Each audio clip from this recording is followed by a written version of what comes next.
Hello student, my self S P Mishra lecturer. और हम लोग अब नया लेसन शुरू करेंगे, यूनिफॉर्म सर्कुलर मोशन।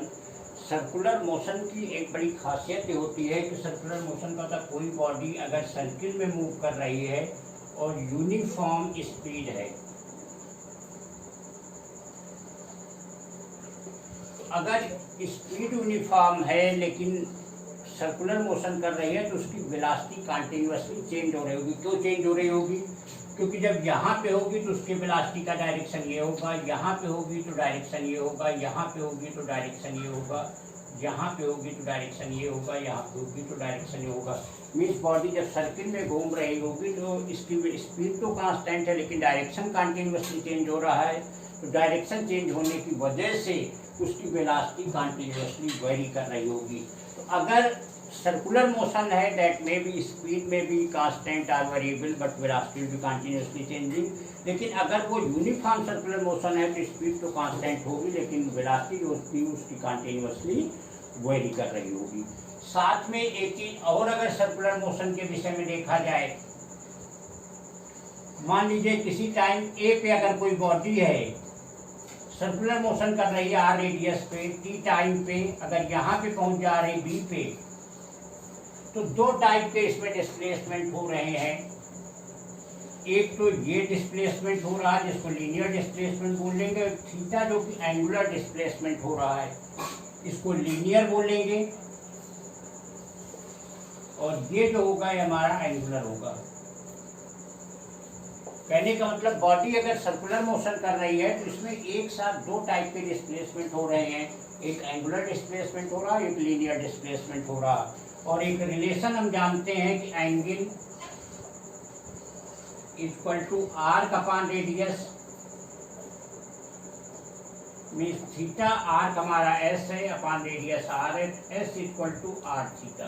तो ये हमको एक रिलेशन मिल गया जो सर्कुलर मोशन करती बॉडी का में एंगुलर डिस्प्लेसमेंट और लीनियर डिस्प्लेसमेंट दोनों हो रहे हैं। तो यहाँ पे एंगुलर डिस्प्लेसमेंट और लीनियर डिस्प्लेसमेंट का एक हमें रिलेशन मिल गया। अब अगर दोनों को s equal to r theta को t से डिवाइड, डिस्प्लेसमेंट अपॉन टाइम जो है ये वेलोसिटी बनती है r, और एंगुलर डिस्प्लेसमेंट अपॉन टाइम ये ओमेगा बनता है जिसको हम एंगुलर वेलोसिटी बोलेंगे। तो एक हमें ये बहुत इंपॉर्टेंट रिलेशन मिल गया v equal to r omega. कहने का मतलब लीनियर वेलोसिटी और एंगुलर वेलोसिटी में रिलेशन आपस में v equal to r omega. इसी को ये ध्यान दीजिएगा, इसको चाहे तो ऐसे भी कर सकते थे, d s upon d t equal to r d theta upon d t. दोनों का मतलब एक होता है, एक जनरल टाइम से डिवाइड कर देना, इसको वेरी माइन्यूट चेंज इसको बोलते हैं। तो वही चीज होता है D s upon d T, D theta upon d T. तो माइन्यूट चेंज के लिए कैलकुलेट करना, तो क्योंकि यूनिफॉर्म वेलोसिटी है तो चाहे उस माइन्यूट चेंज हो चाहे बड़ा चेंज हो, दोनों का मतलब एक ही है। तो हमें v equal to r omega, और अगर यहीं पे v equal to r omega को t से डिवाइड कर दें तो ये बन जाता है लीनियर एक्सीलरेशन r, ये अल्फा हो जाता है, इसको बोलते हैं एंगुलर एक्सीलरेशन, और ये हमारा हो जाता है लीनियर एक्सीलरेशन।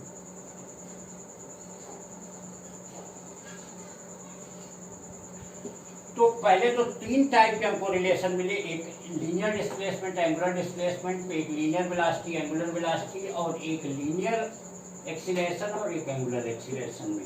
कहने का मतलब कोई बॉडी अगर सर्कुलर मोशन कर रही है तो एक साथ दो, चाहे लीनियर डिस्प्लेसमेंट हो चाहे लीनियर वेलोसिटी हो चाहे लीनियर एक्सीलरेशन हो, और उसी के साथ उसमें एंगुलर एक्सीलरेशन भी साथ में होगा।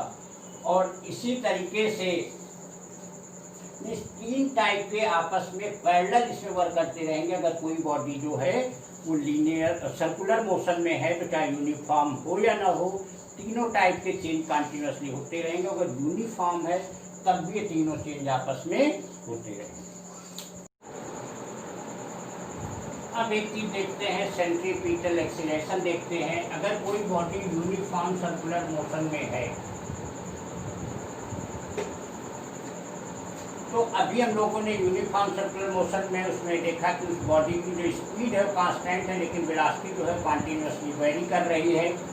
बॉडी अगर यहाँ पे है तो एक्सीलरेशन इधर है, अगर ये वेलोसिटी इधर है, अगर यहाँ पे तो इधर है, ये है तो इधर है, ये है तो इधर है।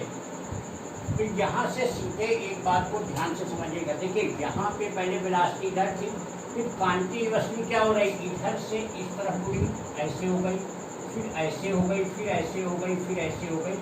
इसका मतलब क्या हो गया, कॉन्टिन्यूअसली बॉडी जो है टुवर्ड सेंटर फॉल कर रही है, बॉडी का डायरेक्शन कॉन्टिन्यूअसली। क्योंकि अगर एक चीज़ और देखा जाए, जैसे यहाँ पे है, अब नेक्स्ट टाइम अगर लीनियर होती तो यहाँ की बजाय यहाँ आ गई, फिर नेक्स्ट टाइम यहाँ होती तो यहाँ की बजाय यहाँ आ गई, फिर यहाँ होती तो यहाँ हो गई, फिर यहाँ होती तो यहाँ हो गई। ऐसे करके इसका मतलब कॉन्टिन्यूअसली टुवर्ड सेंटर फॉल कर रही है। सेंटर फॉल करने का मतलब एक टुवर्ड सेंटर फोर्स अप्लाई हो रहा है, और जहाँ फोर्स है वहाँ पे मास होगा। इसी मास को, इसका मतलब है कि अगर कोई बॉडी सर्कुलर मोशन कर रही, यूनिफॉर्म सर्कुलर मोशन कर रही है, उसका टुवर्ड सेंटर एक एक्सीलरेशन वर्क कर रहा होगा। इसी को सेंट्रीपिटल एक्सीलरेशन कहा जाता है।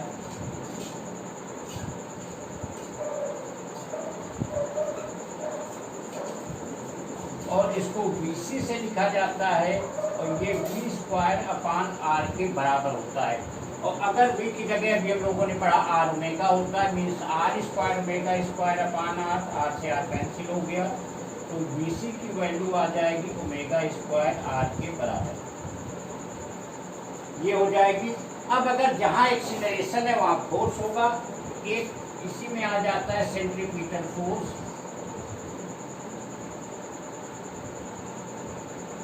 जो मास इंटू एक्सीलरेशन होता है, मास हमारा m है, एक्सीलरेशन हमारा V²/R है, या इसी को कह सकते हैं mR ओमेगा², कितने न्यूटन।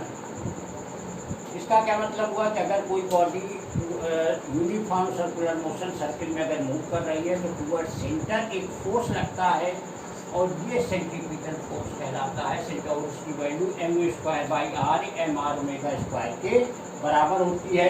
क्योंकि यहाँ पे ये हम देख रहे हैं सेंट्रीपिटल एक्सीलरेशन V= ओमेगा²/R। इसको डिराइव भी किया जा सकता है, लेकिन उतना इम्पॉर्टेंट नहीं है। तो हमने सिंपली एक कॉन्सेप्चुअल चीज़ बताई है कि जब भी बॉडी कोई सर्कुलर मोशन करती है तो टुवर्ड सेंटर एक एक्सीलरेशन लगता है, जिसको सेंट्रीपिटल एक्सीलरेशन कहते हैं। और जहाँ एक्सीलरेशन है वहाँ फोर्स है, क्योंकि that is applied on the body of the mass m। तो सेंट्रीपिटल फोर्स हो जाएगा mR ओमेगा²। इसका उल्टा भी सही है। उल्टा का क्या मतलब हुआ, ध्यान से समझिएगा। कोई बॉडी, अभी हमने क्या कहा कि अगर सर्कुलर मोशन कर रही है तो सर्कुलर मोशन का मतलब है एक फोर्स टुवर्ड सेंटर लग रहा है, तभी बॉडी सर्कुलर मोशन कर रही है।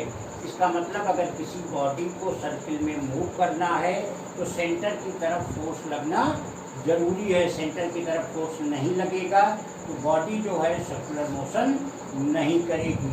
एक एग्जाम्पल देखते हैं, जैसे एक थ्रेड से कोई हम ऐसे बॉब को बांध दें और इसको हॉरिजॉन्टल वे में सर्कुलर मोशन ऐसे ऐसे कराएं।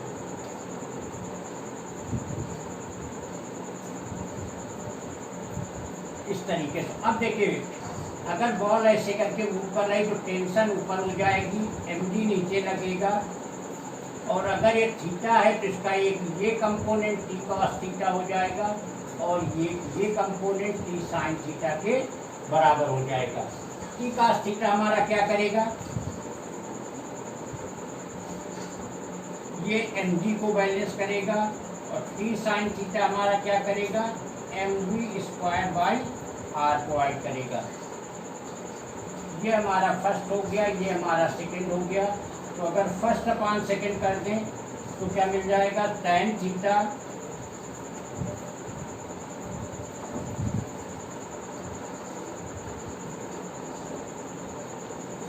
अगर थ्रेड यहाँ से थीटा डिग्री नहीं बने, इसलिए कोई भी अगर हम बॉब को ऐसे रोटेट करेंगे देखोगे थीटा अपने आप टेंड कर जाएगा, और जितना स्पीड बढ़ाते जाएंगे थीटा उतना ज़्यादा बढ़ता जाएगा। क्योंकि जब तक थीटा में नहीं जाएगा टी साइन थीटा कंपोनेंट नहीं बनेगा, और टी साइन थीटा नहीं बनेगा तो बॉडी जो है सर्कुलर पाथ में नहीं घूमेगी। क्योंकि सर्कुलर पाथ में अगर घूमना है तो बॉडी को सेंट्रीपिटल फोर्स चाहिए, तभी वो वहाँ से प्रोवाइड हो पाएगा, अदरवाइज नहीं हो पाएगा। एक और इसका प्रैक्टिकल फिनोमिना बताएं। कभी भी देखें, ऐसे कोई फैन है, मान लीजिए कांस्टेंट पोजीशन पे, उसमें कोई ला करके स्टोन है, कोई चीज़ उस पर रख दीजिए, फैन को रोटेट कराइए, देखोगे थोड़ी देर तक वो फैन के ऊपर रखा रहेगा और जैसे ही फैन की स्पीड तेज हो जाएगी तैसे ही वो अपोजिट डायरेक्शन में गिर जाएगा। तो जब हमने चलाना शुरू किया तो फैन के बीच में ब्लेड और स्टोन के बीच में सेंट्रीफ्यूगल फ्रिक्शन फोर्स था, क्योंकि घूमेगा सर्कुलर पाथ में ब्लेड के साथ, तो उसके लिए सेंट्रीफ्यूगल फोर्स चाहिए। तो वो सेंट्रीफ्यूगल फोर्स जो फ्रिक्शन फोर्स जब तक प्रोवाइड करेगा तब तक तो ब्लेड के ऊपर रहेगा। जैसे स्पीड तेज हो जाएगी, रेडियस कांस्टेंट होगी, सेंट्रीफ्यूगल फोर्स का अमाउंट बढ़ेगा, जैसे फ्रिक्शन फोर्स ज़्यादा होगा अपोजिट डायरेक्शन में तुरंत गिर जाएगा। तो किसी बॉडी को अगर सर्किल में मूव करना है तो उसके लिए सेंट्रीफ्यूगल फोर्स का होना जरूरी है और वो कहीं ना कहीं से प्रोवाइड होना चाहिए। और इसका एग्जाम्पल देखते हैं। एक चीज़ देखोगे कि अगर कोई साइकिल या बाइक सवार अगर जा रहा है सीधी रोड पे, अगर किसी टर्न पे उसे मुड़ना है तो टर्न की तरफ टुवर्ड्स जिधर वो टर्न ले रहा है उस तरफ बाइक या साइकिल को जरूर झुकाना होगा। बिना झुकाए वो मुड़ ही नहीं सकता है, क्योंकि अगर झुकाएगा नहीं तो सेंट्रीफ्यूगल फोर्स प्रोवाइड नहीं होगा तो वो सर्कुलर पाथ पे जो भी आर्क होगा वहाँ पे वो मुड़ नहीं सकता है, वो पॉसिबल नहीं है। मीन्स अगर कोई भी अगर एक पर्सन है,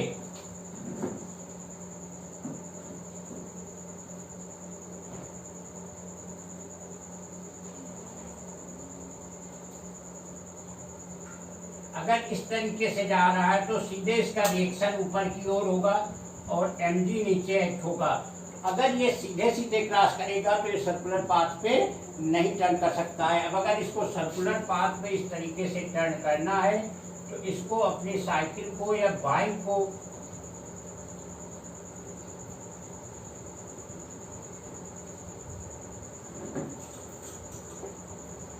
इस तरीके से, मीन्स mg यहाँ से नीचे एक्ट होगा और रिएक्शन ये ऊपर की ओर ऐसे जाएगा।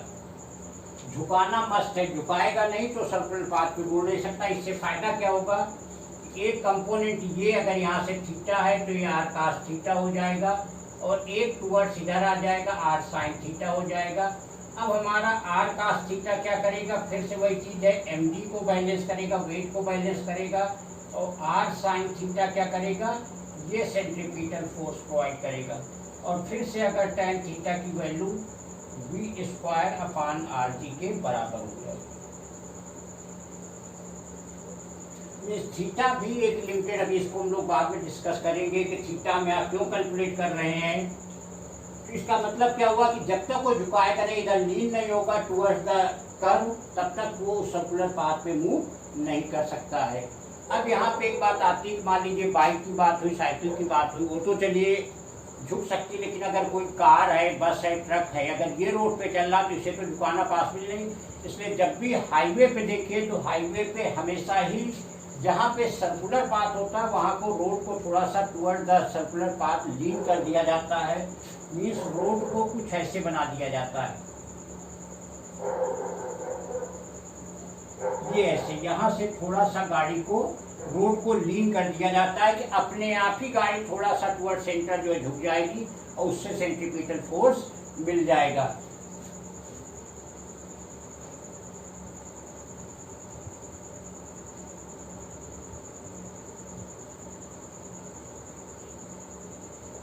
इस तरीके से गाड़ी थोड़ा झुकेगी और यहाँ पे ये mg होगा और फिर से r जो होगा इधर हो जाएगा, एक कंपोनेंट इधर चला जाएगा r cos थीटा और एक कंपोनेंट इधर आ जाएगा r sin थीटा, ये अगर थीटा है। और फिर से हमको मिलेगा tan थीटा की वैल्यू v²/rg। तो सेम यहाँ प्रोसेस है, क्योंकि अभी जैसे थ्रेड की बात हो रही थी, थ्रेड के विषय में बताया तो अपने आप थोड़ा सा एंगल बनाता है। यहाँ पे हम बाइक को है, साइकिल को झुका लेंगे, लेकिन यहाँ कार का केस है, यहाँ झुकाना पॉसिबल नहीं, इसलिए रोड को झुका दिया जाता है। एक चीज़ यहाँ देखने को मिला, हर जगह हम लोग tan थीटा निकाल रहे हैं। जिस रेडियस पे, जिस कर्व पे मुड़ रहे होंगे उसकी रेडियस फिक्स होगी। इसका मतलब यहाँ दोनों से एक रिजल्ट हमको मिल रहा कि tan theta proportional to v², means theta proportional to v²। और इसका मतलब हमें उतना ही झुकाना पड़ेगा जितनी वेलोसिटी होगी, और साथ में अगर गाड़ी झुकेगी तो उसको बैलेंस करने वाला भी चाहिए, वो बैलेंस करेगा फ्रिक्शन फोर्स। इसलिए कभी भी जहाँ पे जब टर्न पे मुड़ रही हो गाड़ी तो कभी भी स्पीड को बहुत तेज नहीं रखना चाहिए, स्पीड को जितना पास स्पीड हो स्लो रखना चाहिए, क्योंकि अगर हमें जितने ज़्यादा स्पीड होगी थीटा उतने ज़्यादा होगा, थीटा ज़्यादा होने का तो गाड़ी को उतने ज़्यादा झुकाना पड़ेगा, और जितने झुकाना पड़ेगा रोड को बैलेंस करने के लिए फ्रिक्शन फोर्स उतना ज़्यादा होना जरूरी है। अब अगर फ्रिक्शन फोर्स उतना ज़्यादा ना हुआ तो इमीडिएटली गाड़ी जो है वो स्लिप कर जाएगी, वहीं पे जो भी बाइक सवार होगा, साइकिल सवार होगा, वो गिर जाएगा। इसलिए टर्न पे मुड़ते समय हमेशा ही स्पीड को as well as possible slow कर लेना चाहिए, जिसकी वजह से हमको ज़्यादा झुकाना ना पड़े। कभी भी ये प्रैक्टिकल चीज़ है कि जितने ज़्यादा स्पीड में टर्न पे मुड़ चलोगे उतने ज़्यादा गाड़ी को झुकाना होगा, तो काफ़ी ज़्यादा पॉसिबिलिटी बढ़ जाएगी कि वहाँ पे गाड़ी जो है वो स्लिप कर जाए। इसलिए यहाँ tan थीटा कैलकुलेट किया जा रहा है कि tan थीटा का मतलब वेलोसिटी के अकॉर्डिंग हमें उसमें लीन होना पड़ेगा, उतने झुकाना पड़ेगा, तो वेलोसिटी जितने कम होगी उतना ही कम झुकाने से हमारा वहाँ काम चल जाएगा। लेकिन अगर वेलोसिटी है तो वो झुकेगी जरूर, झुकेगी नहीं तो वहाँ सेंट्रीपिटल फोर्स प्रोवाइड नहीं होगा, और सेंट्रीपिटल फोर्स प्रोवाइड नहीं होगा तो वहाँ पे सर्कुलर पाथ पे सेंट्रीपिटल फोर्स नहीं होगा तो वहाँ टर्न पे हम मुड़ नहीं सकते हैं। तो ये सारी कंडीशंस इसकी बनती हैं कि झुकना, यहाँ पे रोड को झुका देना और साथ में वेलोसिटी के अकॉर्डिंग थीटा को बैलेंस करना।